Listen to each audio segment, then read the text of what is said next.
मेरे जाने के बाद मेरी कहानी लिखना। गमों में डूबी थी कैसे मेरी जिंदगानी लिखना। लिखना कैसे मेरे होंठ हंसी को दरसे, कैसे बहते थे मेरे आँख से पानी लिखना। जब भी प्यार से कोई मुझे देखता था, मेरी आँख से झलकती थी मेहरबानी लिखना। लिखना कि मुझे किसी से मोहब्बत हुई थी और फिर उस मोहब्बत में हुई जो नाकामी लिखना।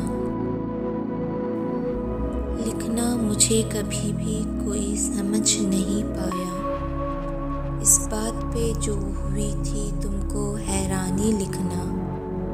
मेरे एक एक पल से तुम वाकिफ़ हो, इसलिए ये सब तुम अपनी ज़ुबानी लिखना।